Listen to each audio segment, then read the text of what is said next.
бир гана могул двигатель, могул насос. Ушуну эчтеп атканбыз. Наркы резерв болчу, ал да иштен чыккан, бузук. Могуну эчтеп аттык эле күндүн ысыгында азыр мына насосубуз кетти. Ошонун себебинен азыр жана районго суу бере албай атабыз.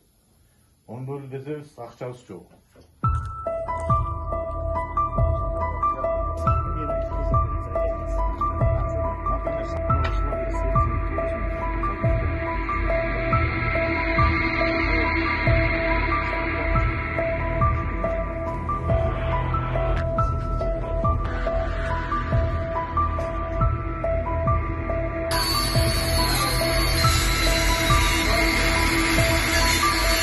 Чоң водозаборубуз ушул жерде. Так ушул жерден бизге самотек платинадан мол көрүп аткан турба менен кирет, чоң турба менен.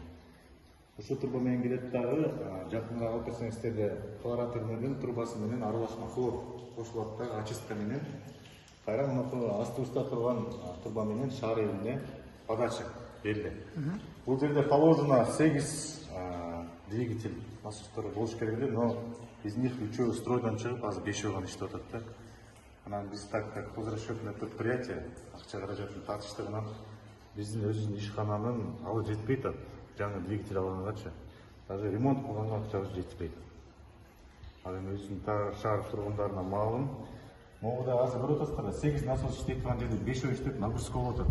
Бул деген 8 насостун объемун 5 тартып атат. Бул дагы көп узабай эле, дагы отурат, четинен кете берет. 10 миллион тегерегинге эсептегенбиз. Но быйыл бюджеттен 2 миллион бөлүнүп атат. Но надеемся дагы 6 айлык, 9 айлык дегендер бар бюджетте. Карап бериши. Чечпесек болбойт.